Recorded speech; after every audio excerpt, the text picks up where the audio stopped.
Hey guys, welcome back to this midweek episode of R&Dgarage. I want to welcome all my new subscribers. You guys seriously rock. It is super easy to subscribe to R&Dgarage, literally. Just go to my homepage, either the link in the bio on Instagram, you can go to my Facebook page. All of them have the link to subscribe to R&Dgarage. Big red button, can't miss it, hit it. Okay guys, well, school is in session. Today we are talking alignment, which I'm trying to sound more exciting than it is, but you know, I'm always excited about whatever we show. So anyway, we're going to be demonstrating alignment techniques first on my Mini here, 1963 Vtec Mini Cooper, the bane of my existence, but we'll also be talking about alignment in general terms as well. So I hope you like what we have to speak about today, and watch and comment below. Tell me what you liked about this video. Okay, let's do it. Okay, before we actually hit alignment, I want to thank FJC Club for this shirt. I absolutely love it. I am here for anything 80s and neon, especially after Radwood. So, dude, thank you so much. Anytime you want to send me a shirt, I am down for it. And guys, if you're interested in the coolness of this shirt and how to obtain it for yourself, which why wouldn't you be, go check out FJC Club on Instagram. It can point you in the right direction. Okay, so 1963 Mini. Basically, our goal is to find a baseline where it's like absolutely correct and just kind of measure out from there. You guys know this damn car is my problem child. She's got so many issues, breaking CV joints, CV booties, axles. It's a little crazy. And so we're just gonna go in, we're finally gonna measure everything and see what we can do from there to finally get her on the road. Just in time for the rainy season. 2 or 3 days of rain, she'll get rust on her, it'll be fabulous. Okay, let's start. Okay guys, step number 1, find yourself a flat piece of land, concrete, pavement, whatever, to park your car on. Number 2, find a gigantic level. Well, I guess we didn't really have to find such a big one for the Mini, considering this level is taller than me and the Mini put together, but you know what? This is what we're gonna use. Okay, another hint, obviously you don't want to kneel in pebbles, so go ahead and sweep up the area around the car, and then you're gonna be measuring front and back, side to side, which I'll show you in a second. Okay guys, so now we're ready for our DIY alignment tools, or alignment measurements. Okay, so as you can see, we went ahead and basically taped 2 tape measures to the ground. And this is part of the flat blade. It's not like bendy at all, so it makes it basically makes it as flat as possible. And we made a mark with a Sharpie on this, you can see right there, and so that's where the actual alignment starts. And so we're going to be measuring from there, just basically tape to keep it down, and we did the same thing on the other side as well. So we've got the blade, we've got the Sharpie right here where it aligns, and yeah, we're pretty much good to go. As you can see, the floor is nice and flat. We already put the level down to make sure the little bubble's in the middle. It was, and we are nicely parked right here, so let's go ahead and do it. So these are the first group of tools that we will be using for this job today. So we've got tape, lots and lots of it. We've got string.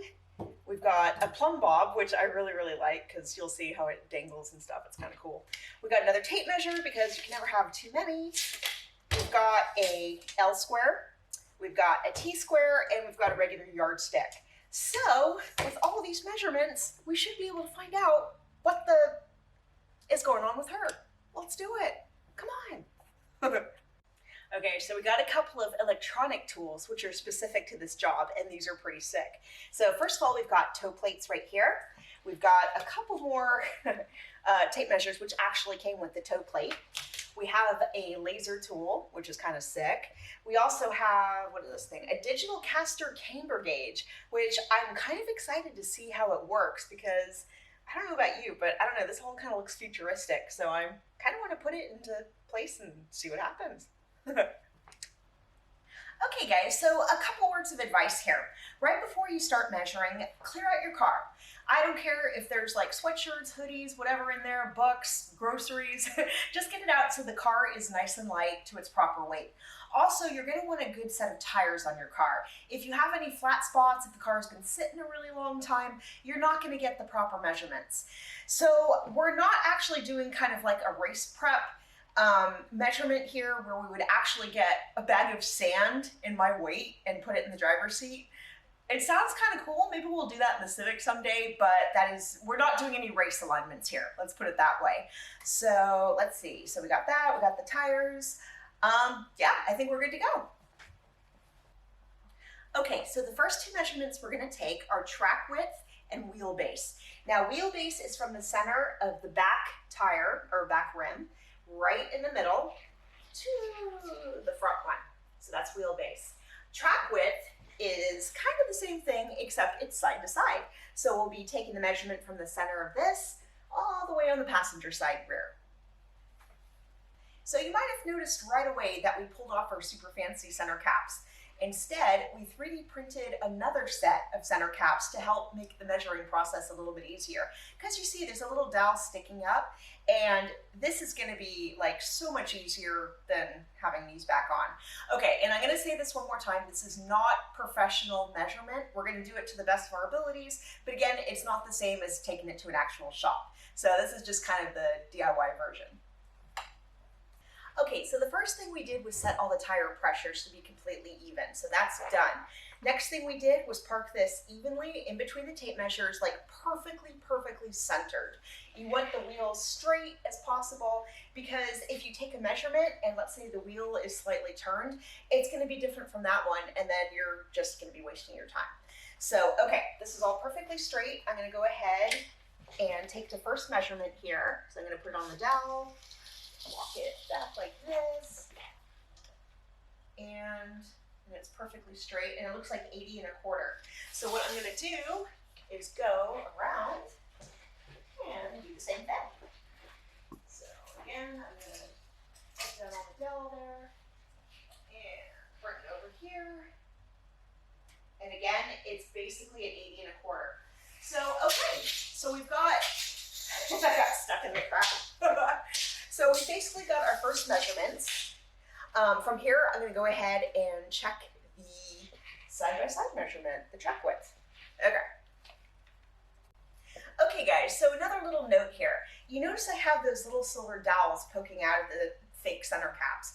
Well, because of those, it means the measurement is not completely in the middle where we want it to be. And so we're actually going to subtract a 1/4 inch. So it's actually 80, 80 inches, not 80 1/4. So we're going with that. Let's take the next measurement. Okay guys, now it's time to take the track width measurements. Those two words are just gonna be the death of me. Okay, so what we're gonna do is basically use our L square, and we're gonna place it on the ground like this. You're gonna put the top half as tight against the silver dowel as you can, or your hubcap, and then the bottom is gonna scrunch, hopefully, again, as tight as possible into the rim and tire, being very careful not to scratch either one. Well, I mean, you can scratch the tire, but don't scratch your rim. Okay, and what we're actually measuring here is that little tiny piece of pavement to see what the width is. We're not worried about our tape measures right here. We know exactly, how the car is parked, but this is what we're doing. And so it looks like it's about 3/4 of an inch, so that sounds good. I'm gonna go around to the other 3 tires and make sure they're about the same or super close, and then go on from there and record. Now we're gonna take the toe measurements. So this always kind of cracks me up because you guys know there's toe in, kind of like pigeon toe, and toe out, almost like a ballerina. Last time I was in ballerina shoes, I was like 5, and it just didn't take. But luckily, cars found me.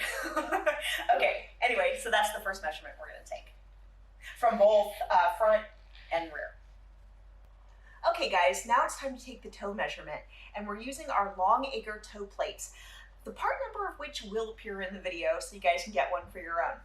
Okay, so there's basically 2 of these toe plates, one on either side.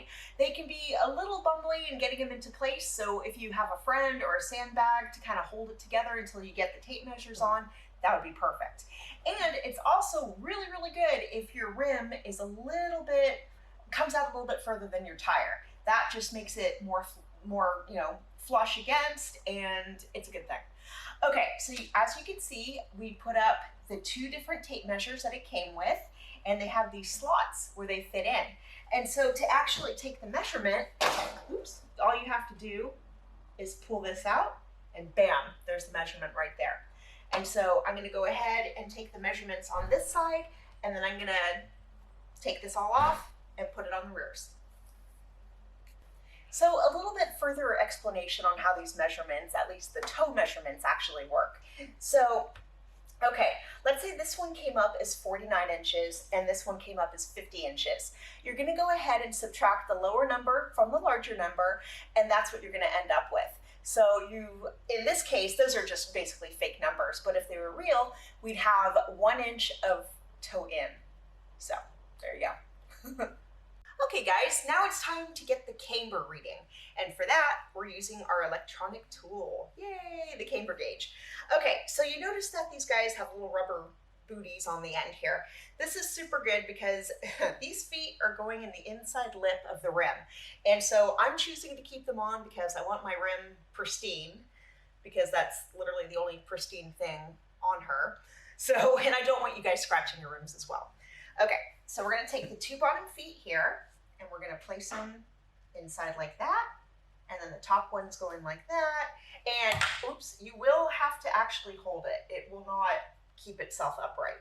So there's that, and then you're gonna look down, and the level bubble, oh my gosh, is all the way to the right. So what I'm gonna do is kind of tilt it until the little bubble is in the middle, which now it is perfect.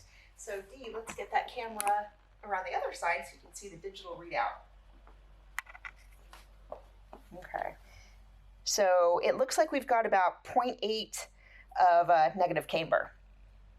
Okay, so you guys saw that we got a 0.8 degrees of negative camber. What that means basically is the top of the tire is a little bit further in than the bottom. So it could be a deal breaker on this, but we're gonna go ahead and measure all the other tires using this. Okay guys, well I hope this little demonstration of how to align your car works for you. So, we have a lot of tools. We're gonna put all the numbers in the body of the video so that you guys have it. Again, this is completely DIY, but again, it goes a long way before you decide to take it to like a professional shop. At least you have an idea of what to expect. So again, thank you guys so much. Subscribe to R&Dgarage. You guys are doing that. I love you. Thanks so much for watching, for liking, commenting, and sharing my videos. Have a great week, you guys.